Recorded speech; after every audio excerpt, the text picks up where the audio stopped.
ফ্যাশনে ছিলেন দক্ষ, প্যাশনে ছিল রাজনীতি। শ্রীদেবীর পোশাক ডিজাইন করেছেন, তবে সুতোর ছুতোয় আটকে পড়েননি। পলিটিক্সের ডেবিউতেই ঘরের মাঠে সেঞ্চুরি।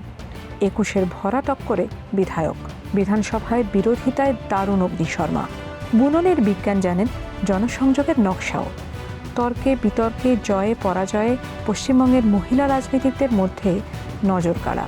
আসানসোল দক্ষিণ রায় দেবে কি তাঁর পক্ষেই? অগ্নিমিত্রা, তুমি সুকুমার রায়ের হযবরলও পড়েছো ছোটবেলায়, যে ছিল রুমাল হয়ে গেল বেড়াল? আমার তোমার জীবনটা অনেকটা ওই রকম মনে হয়। তুমি ছিলে ফ্যাশন ডিজাইনার, হয়ে গেলে রাজনীতিক। এটা কিভাবে হলো? এটা হঠাৎই হয়ে গেল, কোনো প্ল্যান ছিল না। আর তোমার সঙ্গে আমার আলাপ সেই ডিজাইনিং এর সময় থেকে, সেই সময়টা তুমি পুরোটা আমাকে দেখেছো। আমি খুব অবাক হয়েছিলাম বস্তুত, যে আমি বেসিক্যালি মোদিজির কাজ, মোদিজির বক্তব্য, যখন উনি মুখ্যমন্ত্রী ছিলেন গুজরাটে, তখন আমি ভীষণ একটা অ্যাট্রাক্টেড ছিলাম এবং মনে হলো যে ওনার আন্ডারে আমি কাজ করতে চাই, ওনার লিডারশিপে।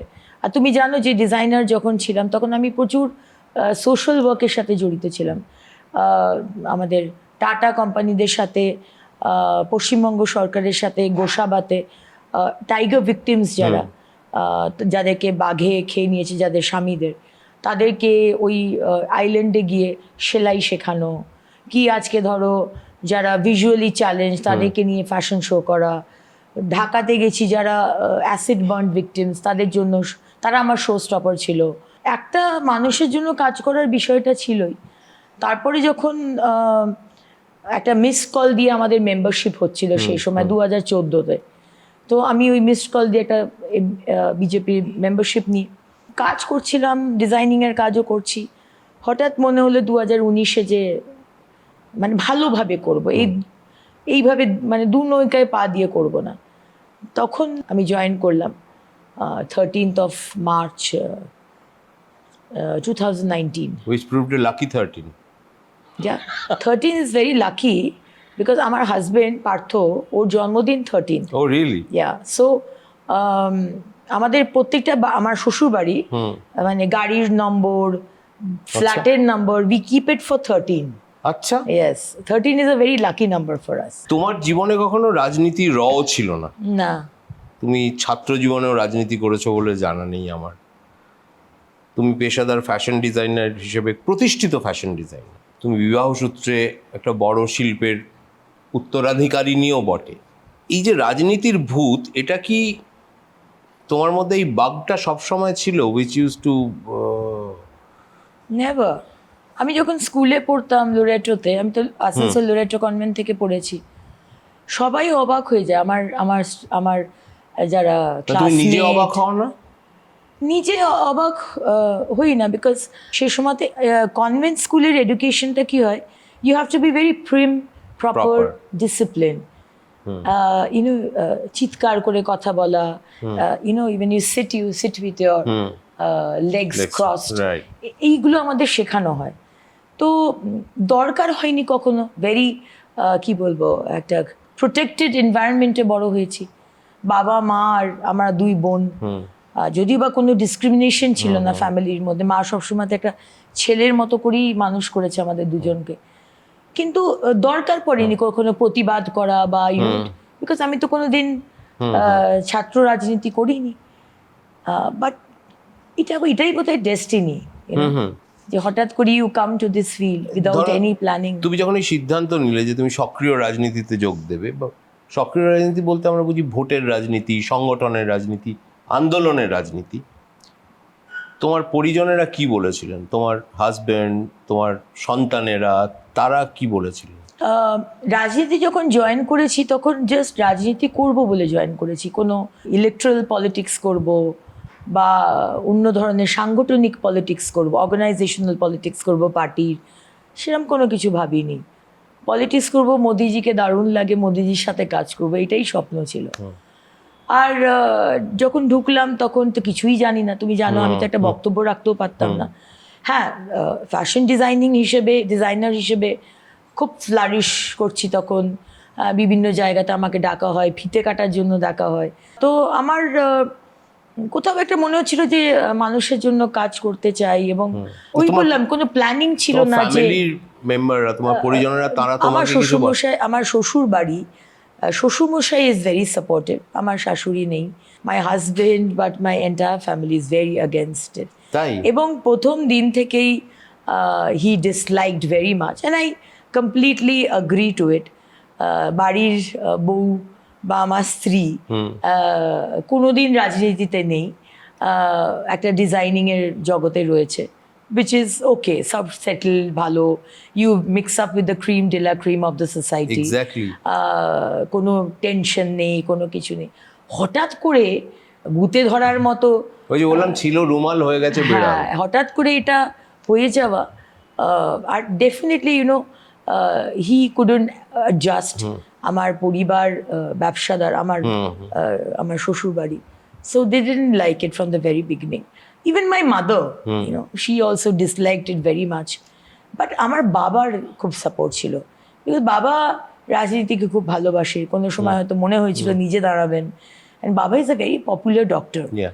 He is 80 years, আর প্রায় 56 years he is in this medical profession, touchwood. তো বাবার হয়তো মনে হয়েছিল কোনো সময়, পুরো সাপোর্টটা ছিল। তারপরে যা হয় সময়ের সাথে সাথে তো সন্তানরা তো কমপ্লিটলি আমার ফরে আর কি। বিকজ ছোটবেলা থেকে আমাকে, I am a very independent women, কিন্তু আমার সন্তানদের চাওয়া পাওয়া আমার কাছে সবসময়তে priority, and they know that. Designing জগৎটাও তারা দেখেছে। তারপরে ওদের এটা হচ্ছে যে they may not like politics, কিন্তু তোমার যেটা ভালো লাগবে সেটা তুমি করো। অগ্নিমিত্রা, এই যে ভয়াবহ গরম, এমনিতেই আসানসোল একটা এমনিতেই পরিবেশগত দিক দিয়ে খুব উত্তপ্ত জায়গা। সকাল 8:30টায় প্রচারে বেরোচ্ছ, দুপুর 1:30টায় ফিরছো, আবার বিকেলবেলা বেরিয়ে পড়ছো, তখনও সূর্য ডোবে না, তোমার গায়ের রং বদলে গেছে। Does it give you some kind of a power? Is the trade off worth ইট?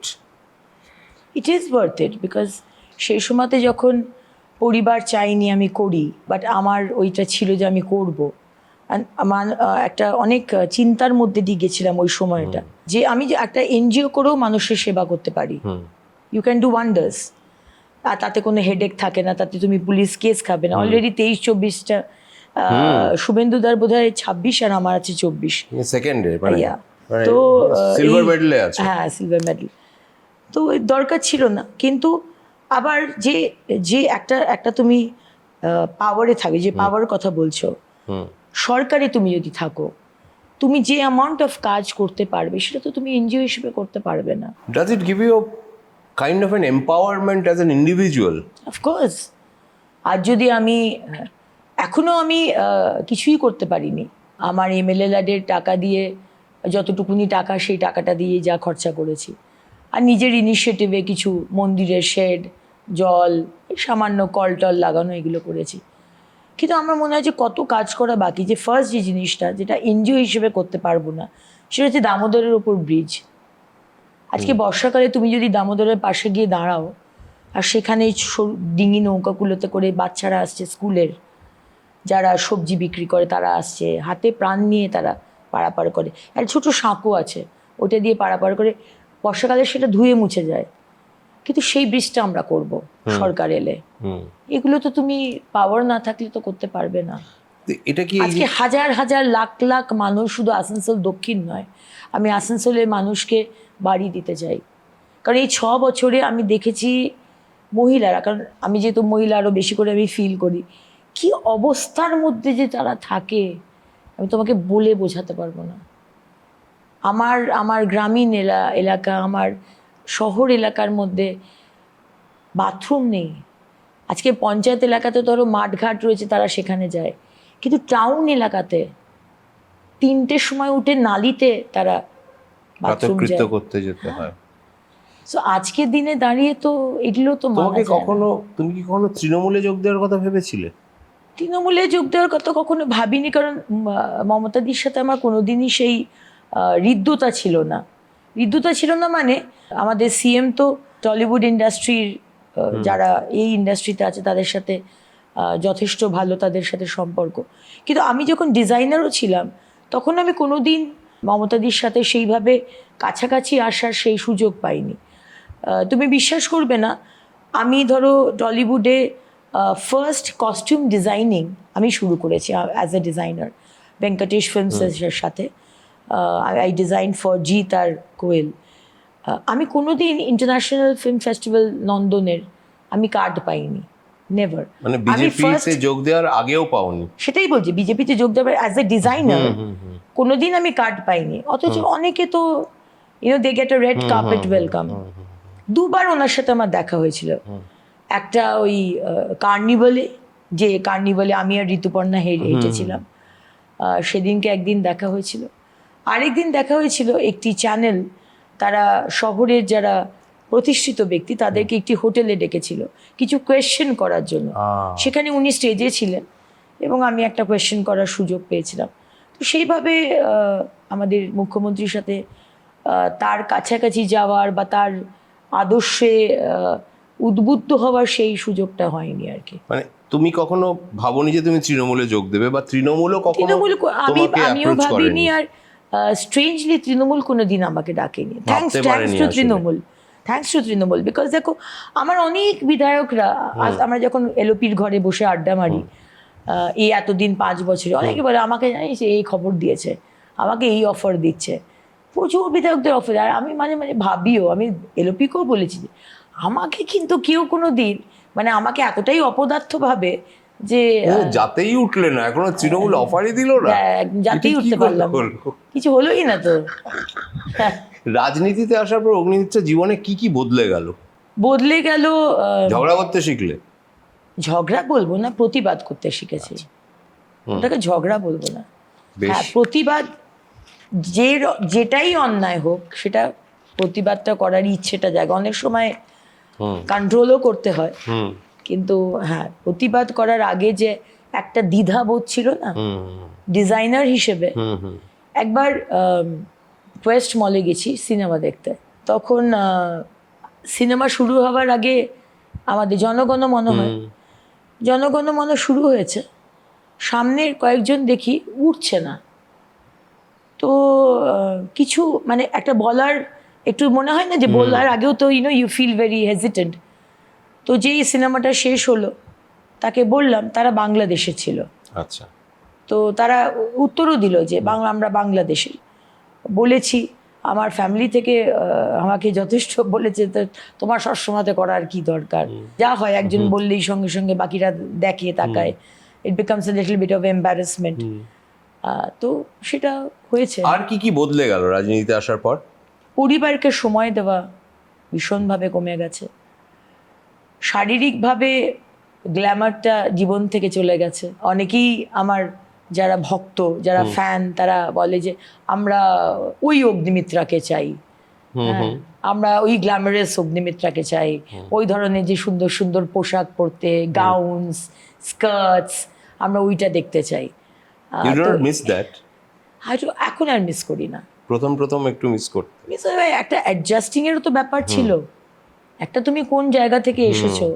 আমার মনে আছে দিলীপ দা আমাকে 1 বছরের মধ্যে মহিলা মোর্চার সভানেত্রী করলেন, রাজ্যের সভানেত্রী। প্রতিদিন মহিলাদের উপর অত্যাচার, ধর্ষণ, সেখানে গিয়ে আন্দোলন করা, বক্তব্য রাখা, ধর্নায় বসা, প্রিজন ভ্যানে ওঠা, everything was new to me.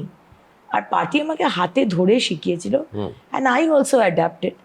তোমার সবচেয়ে যে বদলটা চোখে পড়ে, যেটা তুমি বলছো তোমার ভক্তরা তোমাকে পোশাক, গ্ল্যামারাস, বহিরঙ্গের বদলটা সবচেয়ে বেশি চোখে পড়ে।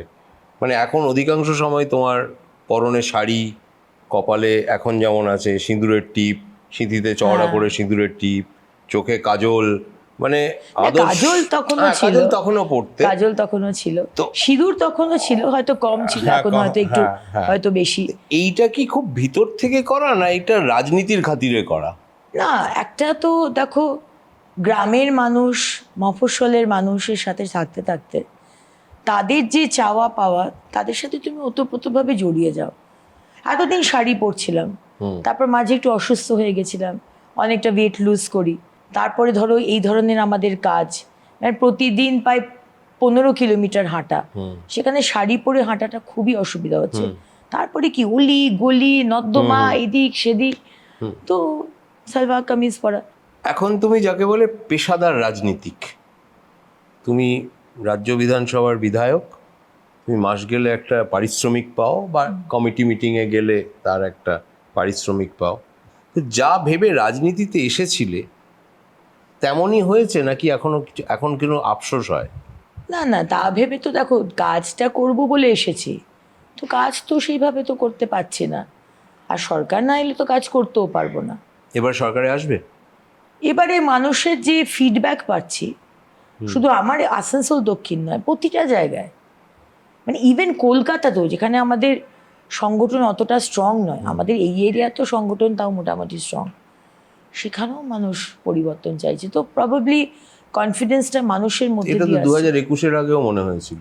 2021-এ এতটা বোধহয় ছিল না, কারণ দেখো 2021-এও আমি দাঁড়িয়েছিলাম, যদিও বা তখন একদম নতুন। এখন কোথাও একটা মানে 99% লোক সমর্থন দিচ্ছে। আমি আই কন্ট্যাক্ট করি প্রত্যেকটা মানুষের সাথে, যখন যাই সে ডোর টু ডোরও করছি বা গাড়িতেও করছি, আমি আই কন্ট্যাক্টে তাকে রিড করার চেষ্টা করি। সেখানে আমি তোমাকে বলবো 100টার মধ্যে 99টা লোক সমর্থন করছে, হয়তো 1-2 লোক করছে না। সেখান থেকে মনে হয় যে গ্রাউন্ড লেভেলে পিপল ওয়ান্ট টু চেঞ্জ। আমাদের আর 2021-এ দেখো আমাদেরও যথেষ্ট দোষ ছিল, কারণ যেভাবে আমরা তৃণমূল থেকে আসা লোকদেরকে টিকিট দিয়েছিলাম, কার্যকর্তারা সেটা ভালোভাবে নেয়নি, আর এবার সেটা উই হ্যাভ রেকটিফাইড দ্যাট। আমাদের সংবাদ মাধ্যমের ভাষায় তুমি পেজ 3 থেকে পেজ 1 হয়েছো। না, পেজ 1 হইনি, আনন্দবাজারে পেজ 1 হয়নি। বলছো? পেজ 3 থেকে জীবনটা অনেকটাই চেঞ্জ হয়ে গেছে, পেজ 3-তে এখন আর নেই, কিন্তু পেজ 3 মানুষের সাথে যোগাযোগ আছে। সম্পর্ক সম্পূর্ণভাবে আছে। তারা আমার সঙ্গেই আছে এবং they are very supportive and very মানে kind of gives me motivation যে অগ্নি আমরা আছি তোর পেছনে, তুই এগিয়ে যা আর কি। তুমি প্রথমবার ভোটে দাঁড়িয়ে জিতে যাবে ভেবেছিলে? মোটামুটি ভেবেছিলাম সেই সময়তে, যতটা রাজনৈতিক ভাবে যতটুকুনি জ্ঞান ছিল।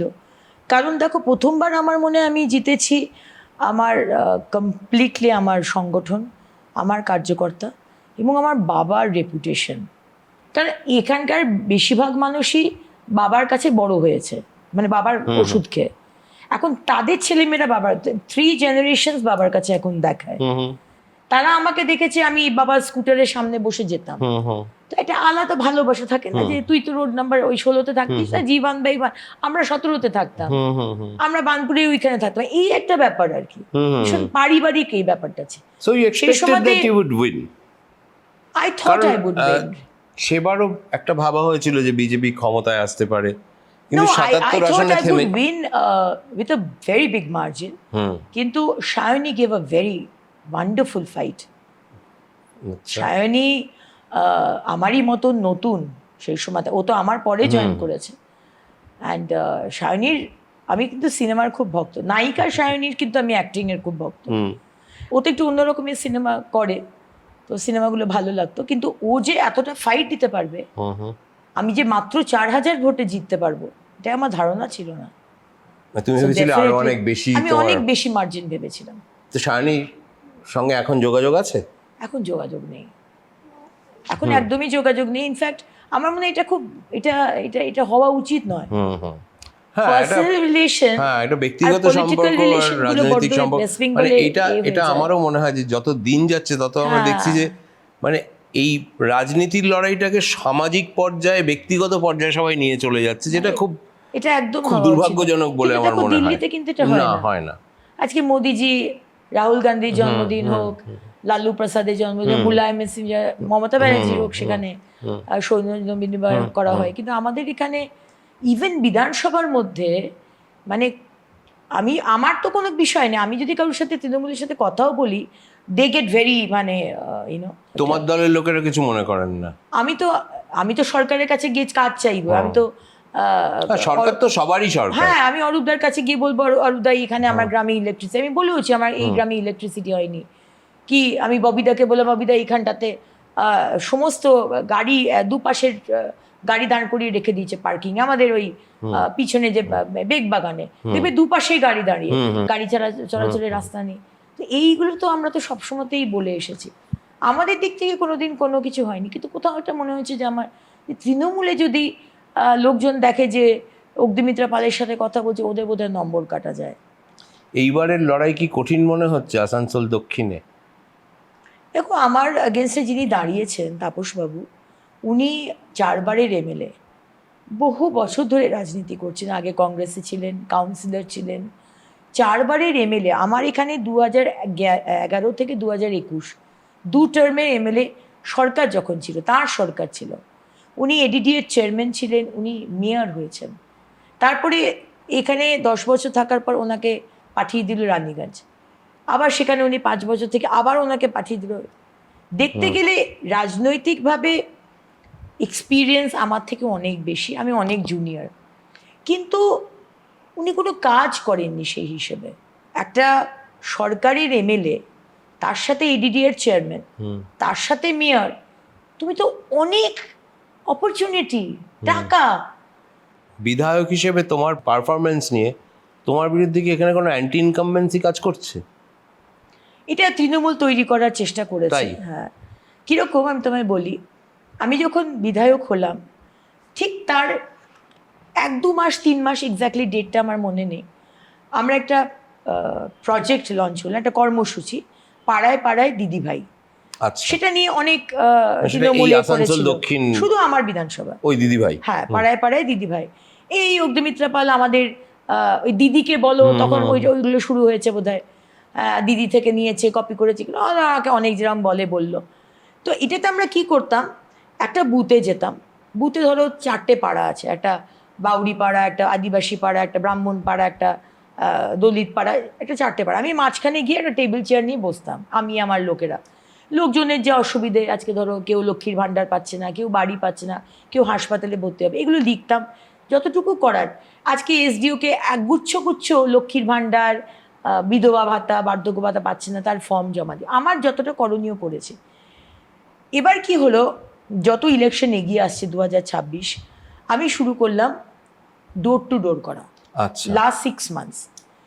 আর কি হলো, আমি ছিলাম একটা জিএস এর দায়িত্বে, রাজ্যের আমি জিএস ছিলাম, সুতরাং আজকে যেখানে অত্যাচার হয়েছে আমি সেখানে দৌড়ে গেছি, সেটা তোমরাও দেখেছো। আজকে ডায়মন্ড হারবার কিছু হচ্ছে, দমদম কিছু হচ্ছে, বাঁকুড়া কিছু হচ্ছে, দৌড়ে গেছি, ট্রাভেল করেছি সমানে। যতটা একটা হয় না, when you are a working mother, you always find কি আমার ছেলে মেয়েকে আমাকে সময়টা দিতে হবে, and you give quality time. তো আমার যতটা আমি ট্রাভেল করেছি, আমি ওদিকে আরজি করের অভয়াকে নিয়ে সারা রাত আমি আন্দোলন করেছি, ওর মাকে নিয়ে, বাবাকে নিয়ে, আবার এখানে এসে তারপরের দিনই হয়তো 2-3 দিন এখানে কাজ করে গেছি। লাস্ট 6 মাস আমি যখন ডোর টু ডোর শুরু করলাম, তৃণমূলের খুব অসুবিধা হয়ে গেল, কারণ বাড়ি বাড়ি গিয়ে তো আমি বলছি, আমি ওদেরকে বোঝালাম, কারণ ওরা, আমি যখন যাই ওরা বলে তুমি তো এমএলএ, তুমি তো আমাদের বিধায়ক, তুমি জল দিচ্ছ না কেন? আমি ওদের বোঝালাম, দেখ আসানসোল কর্পোরেশন টিএমসি চালাচ্ছে, তোর কাউন্সিলর হচ্ছে টিএমসি, তোর পঞ্চায়েত হচ্ছে টিএমসি, সরকার চালাচ্ছে মমতা ব্যানার্জি টিএমসি। যতক্ষণ না সরকার বদলাচ্ছিস ততক্ষণ আমি তোকে জলও দিতে পারবো না, আমি তোকে রাস্তাও বানিয়ে দিতে পারবো না, আমি তোকে বাড়িও বানিয়ে দিতে পারবো না। এই যে বাড়ি বাড়িতে গিয়ে বলা এবং তাদের যে রিয়েলাইজেশনটা হওয়া, আজকে আমি বলবো না যে আমার সমস্ত ভোটারদের কাছে আমি পৌঁছতে পেরেছি, কিন্তু অনেকটাই আমি লাস্ট 6 মাসে করতে পেরেছি। এবং যেখানেই আমি যাচ্ছিলাম সেখানেই তৃণমূলের ক্যাডাররা আমাকে ধরে আমাকে হেকেল করা, আপনি এতদিন কোথায় ছিলেন। আচ্ছা, এটা সব তৃণমূলের লোক? কমপ্লিটলি, তারা মার্কড সাধারণ মানুষ নয়, দে আর অল মার্কড টিএমসি ক্যাডার্স। আজকে 4 তারিখে রেজাল্ট দেখা যাক কি হয়, এবং সেই বুথে যেখানে আমাকে হেকেল করা হয়েছিল, I am interested to see যে সেখানকার রেজাল্ট কি হয়। সাধারণ মানুষ ওইভাবে কথা বলে না। সাধারণ মানুষ বলবে, দিদি দেখুন আমরা জল পাচ্ছি না, আপনি দেখুন, আপনি এখানে ব্যবস্থা করে দিন, আমরা বাড়িটা পাচ্ছি না দিদি, এখানে রাস্তায়। সাধারণ মানুষ ওইভাবে যেভাবে তৃণমূল কথা বলে, ওটা টিএমসির ক্যাডাররা কথা বলে। অগ্নি, গত লোকসভায় তোমায় পাঠানো হলো মেদিনীপুরে লোকসভা ভোট লড়তে। মেদিনীপুর জেতা আসন ছিল বিজেপি, সেখান থেকে দিলীপ ঘোষকে পাঠানো হলো বর্ধমান দুর্গাপুর। দুটো আসনই হেরে গেল বিজেপি। তোমার কি মনে হয় বিজেপির মতো দলে এই ধরনের একটা শিশুসুলভ চপলতা থাকা উচিত?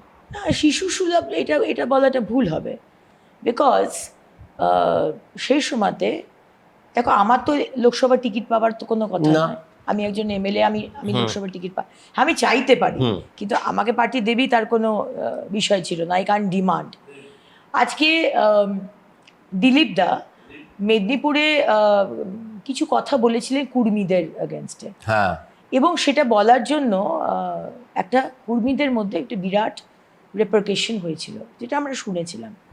এবং কোথাও সার্ভে রিপোর্টে এরকম হয়েছিল যে দিলীপদা যদি দাঁড়ায় তাহলে কুর্মীরা দিলীপদাকে হারিয়ে দেবে। এদিকে আলুবালিয়াজি, তুমি ওই সিটটার কথা বললে না, আলুবালিয়াজি দুর্গাপুরে একটা কোথাও একটা অ্যান্টি ইনকামবেন্সি ছিল, সেটা সার্ভে রিপোর্ট বলছিল। তো পার্টি কিন্তু হারার জন্য তো আর আমাদের পাঠায়নি, হারার জন্য তো আর লক্ষ লক্ষ টাকা খরচা করবে না।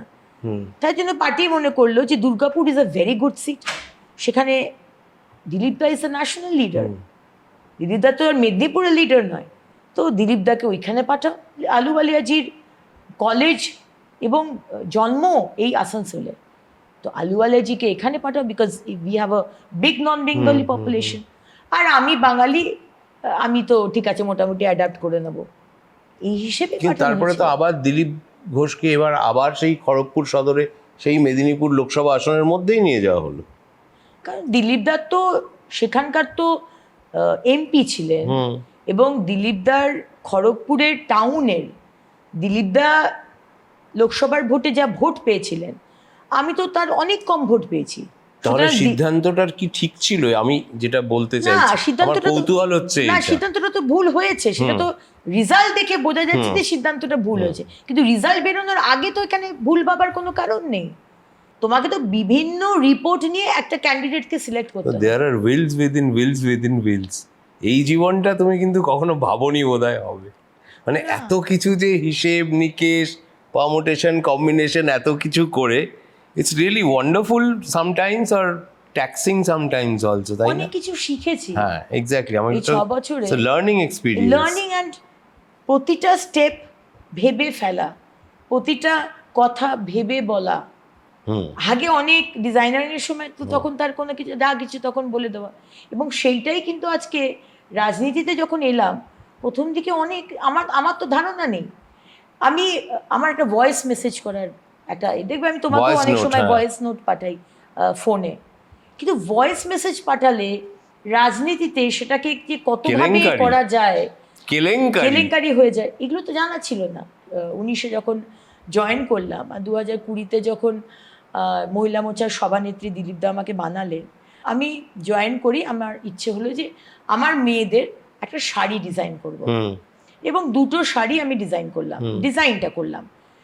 ফ্যাব্রিকেশন প্রোডাকশন দিলীপদা একটা লোক দিল, আমাদের পার্টির লোক, ভেন্ডার, বললো যে ওকে দিয়ে করা। ও দেখলাম একদম কম দামে 250 টাকায় একটা কটনের শাড়ি, আমি ডিজাইনটা দিয়ে দিলাম, উনি পুরো প্রিন্ট করে আমাকে দেবেন। তো আমি একটা ভয়েস মেসেজ পাঠিয়েছিলাম যে এই শাড়িটা 250 টাকা করে দাম, তোমরা দেখে নাও, তোমরা যদি চাও তাহলে তোমরা পার্টি অফিস থেকে নিয়ে নেবে, এখানে আমার কোনো কিছু নেই, নট আ সিঙ্গেল পয়সা। হ্যাঁ, সেটা তখন বলা হলো যে তুমি তোমার ডিজাইন করা শাড়ি বিক্রি করছি। এবার এইটা হচ্ছে শেখা।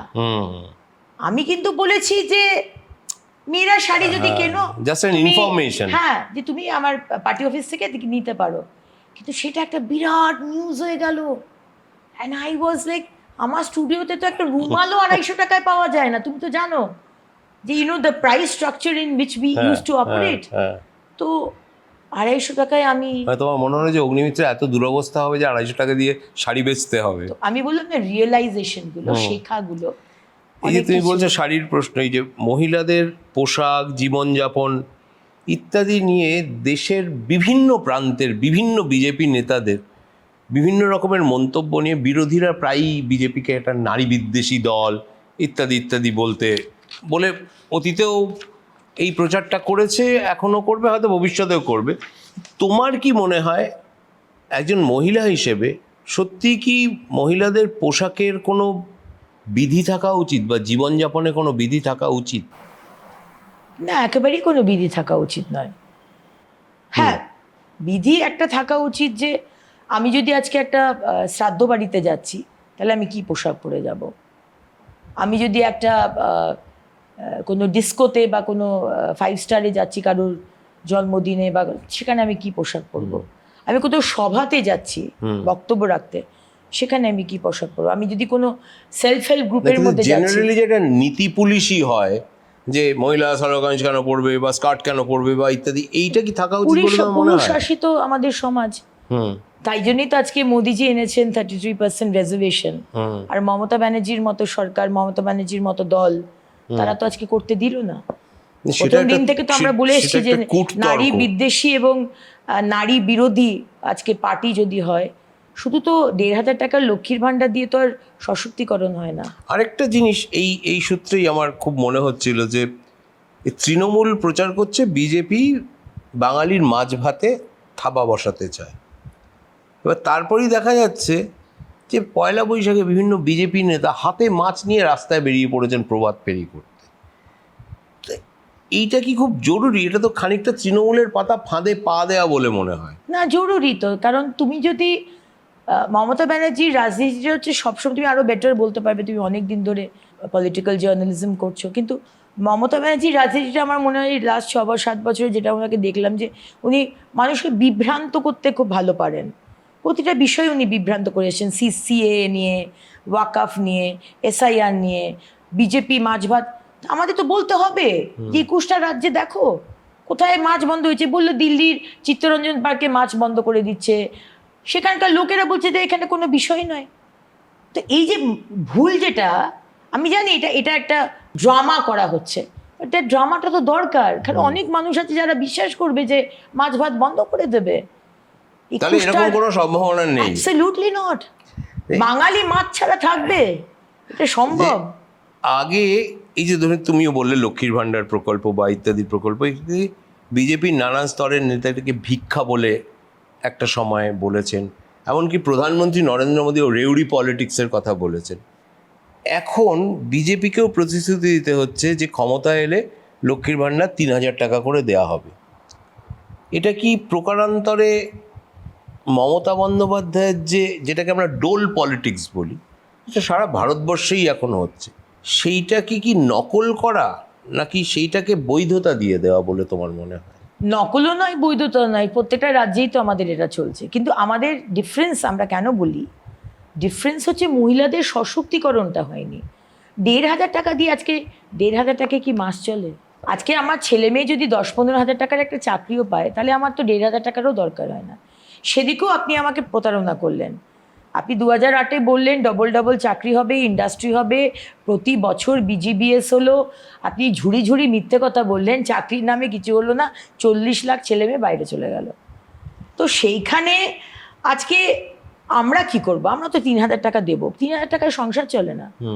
আমরা মহিলাদেরকে সশক্তিকরণ করার জন্য, যেটা বিহারে মোদিজি করেছে, 10,000 টাকা দেওয়া হয়েছে ব্যবসা করার জন্য, বিশ্বকর্মা যোজনা আমরা যেটা শুরু করলাম, মমতাদি করতে দিলেন না। ছোট ছোট ভেন্ডার ফুচকা বিক্রি করছে, ফুলের মালা, পুতুল, তাদেরকে 10,000 রুপিস দেওয়া লোন হিসেবে, তুমি তোমার দোকানটাকে বড় করো, ব্যবসাটাকে বড় করো। So there is a difference between what TMC is doing or BJP is doing. আমরা 3,000 দিচ্ছি, that is of course for your. সবসময়তে মহিলা হাজবেন্ডের কাছে হাত পাতবে না, সেটা তোমার নিজস্ব জিনিস, কিন্তু তোমাকে নিজের পায়ে দাঁড়াতে হবে। তুমি আরও 10টা মেয়েকে চাকরি দাও, আর সেটার জন্য আমি তোমাদের মুদ্রা যোজনা বা আমাদের যেসব যোজনা, বিশ্বকর্মা যোজনা, সেটা দিয়ে তোমাকে টাকা দিচ্ছি। সো আই থিঙ্ক আমাদের মেইন এম হচ্ছে, যেটা মোদিজির সব ক্ষেত্রে তুমি দেখবে, যে মহিলারা এগিয়ে এসো। একজন মহিলা হিসেবে জিজ্ঞাসা করছি, বিজেপি নেত্রী হিসেবে নয়। বিজেপি এখানে বিরোধী, বিজেপি আরও সবাই, আরজিকর, কামদুনি, হাঁসখালি, বিভিন্ন ঘটনা এখানে ঘটেছে, বিরোধীরা বলে, জাস্টিফাইবলি বলে। আবার তৃণমূল আবার তার পাল্টা, বা কংগ্রেস আবার তার পাল্টা উন্নাও, হাথরাস ইত্যাদি প্রসঙ্গ টানে। শুধু একজন মহিলা হিসেবে তোমার কি মনে হয় সারা দেশেই মহিলারা বিপন্ন? ভুলে যাও রাজনীতিক অভিযোগ পাল্টা অভিযোগের কথা। Just as a woman, what do you think? Not only in this country, everywhere, in the entire world. আজকে ইরানের যুদ্ধ But we লাগছে, stay in this country, No. so I'm asking you মহিলা as a হিসেবে, citizen of this country. মহিলা is a soft target. আজকে যখন দেশে দেশে লড়াই হয়েছে, প্রথমেই মহিলাকে গিয়ে ধর্ষণ করা হয়েছে। তাকে অপমান করা হয়েছে, ইনসাল্ট করা হয়েছে, তাকে শারীরিকভাবে অত্যাচারটা করে। History talks about it. কিন্তু আজকে হাতরাস উন্নাওয়ের কথা বললে, না আমি সব কিছুই বললাম, আমি কামদুনিও বলছি, আরজি করো বলছি। Hyderabad, Manipur, everything is condemnable and we have condemned it. কিন্তু সেখানে পানিশমেন্ট হয়েছে, এখানে তো কোনো পানিশমেন্ট হয় না। এখানে আমার প্রশ্ন, মমতা ব্যানার্জি কেন পুলিশ এফআইআর করে না? কেন তুমি আমাকে বলো যে যদি আরজি করে সেদিনকে বারবার বলার পরেও 6টার পর কেন পোস্টমর্টম হলো? কেন মমতা ব্যানার্জি এটা করলেন কেন? আমরা টালা থানার সামনে দাঁড়িয়ে আছি ওর বাবা মাকে নিয়ে, we are planning to take the parents to the governor, তার যাতে বডিটা প্রিজার্ভ করা হয়। সেটা তো করতে দিল না, বাবা মাকে ছিনিয়ে নিয়ে চলে গেল। বাবা মাকে কমপ্লিটলি আর ইন ডার্কনেস রেখে, ধমকি দিয়ে, ব্রাইব দিয়ে বডিটাকে পুড়িয়ে দেওয়া হলো কেন? যদি মমতা ব্যানার্জির এখানে কোনো হ্যান্ড না থাকে, কোনো কিছু না থাকে, তুমি বলো কেন? আমি যদি মুখ্যমন্ত্রী হতাম আমি তো বলতাম যে কমপ্লিট করা হোক। যার প্রেক্ষিতে কাকে প্রোটেক্ট করা হলো? যার প্রেক্ষিতে শাসক দল কেন সব সময় মুখ্যমন্ত্রী বলে বললেন দুর্গাপুরে রাত্রির 8টার পর মেয়েরা বেরোবে না? উনি তো শিক্ষিত মহিলা। রাত্রি 8টার পর হোক, রাত্রি 10টার পর মেয়েরা কেন বেরোবে? What you mean? আমার মেয়ে যদি পুলিশ অফিসার হয় সে থানায় যাবে না? সে চোর ধরতে যাবে না? হ্যাঁ, আপনার পুলিশ চোর ধরে না, সিন্ডিকেট চালায়, কিন্তু অন্যান্য রাজ্যের পুলিশ তো চোর ধরে। মহিলা ডাক্তার হসপিটালে যাবে না? এই যে তুমি ডেটা এন্ট্রি অপারেটর রাত্রিবেলায় অফিস করবে এই না? যে তুমি আরজিকর এই নিয়ে ধরনের বললে, কথা আমাদের মুখ্যমন্ত্রী কেন বলেন? এই যে তুমি আরজিকর নিয়ে বললে অগ্নি, আরজিকর নিয়ে তৃণমূল বারবার একটা কথা বলে শাসক দল, যে মমতা বন্দ্যোপাধ্যায়ের পুলিশ যাকে গ্রেফতার করেছিল শেষ পর্যন্ত সিবিআইও তাকেই একমাত্র অভিযুক্ত বলে সাব্যস্ত করেছে এবং সেই দোষী সাব্যস্ত তুমি হয়েছে। অনিন্দ আমাকে বলো যে 5টা দিন পরে সিবিআই হয়েছে, তুমি আমাকে এক্সপ্লেন করো যে যেখানে বডিটা পাওয়া গেছে সেই ফ্লোরের যেখানে ডক্টরস রুম ছিল সেটাকে ভাঙা হলো কেন? এত কেন? যদি আপনি চান যে মেয়েটার বিচার হোক, কেন আপনার পুলিশকে বলবেন না যে এটা আমি বিচার চাই? সেই কারণে আমার মনে হয় যে there is a difference between Hathras, Unnao, Manipur, Hyderabad, বেরেভার, ওখানে বিচারটা হয়েছে। হ্যাঁ, কিন্তু একই সঙ্গে যারা ধর্ষণ কেসের আসামি জেল থেকে বেরোনোর পর তাদের মালা পরিয়ে বরণও করা We don't হয়েছে। support it. I understand you don't support it. No. No sane person can support it. No. তুমি পার্টির ডিসিশন, পার্টির কথা, কোন একটা লোক বলে দিল ABCD, তুমি বলে দিলে ওটা পার্টির কথা, এটা কিন্তু নয়। অগ্নিমিত্রা পাল যদি কোনো কথা বলে ওটা পার্টির কথা নয়, ওটা অগ্নিমিত্রা পালের ব্যক্তিগত কমেন্ট। অগ্নিমিত্রা পাল তো পার্টির এমএলএ হলেও সেটা পার্টি এটা এন্ডোর্স করছে না। তাহলে তো এই ধরনের কমেন্ট করাই উচিত নয়। উচিত, সেটা আমরা সবসময়তেই বলি, we don't endorse this kind of things. রাজ্য বিজেপির এই যে সভাপতি নির্বাচন পর্ব হলো, সেখানে তোমার নামও আলোচনা এসেছিল একটা সময়, তখন কেমন লেগেছিল? খুবই ভালো লেগেছিল, কারণ 7 বছরের মধ্যে আমার নামটা যদি যায় সেই প্ল্যাটফর্মে, the biggest party in the world. আর যখন সেই জায়গায় অন্য কেউ হলেন তখন কেমন লাগলো? অন্য কেউ হলে হয়তো খারাপ লাগতো, কিন্তু শ্রমিকদা হওয়াতে খারাপ লাগেনি।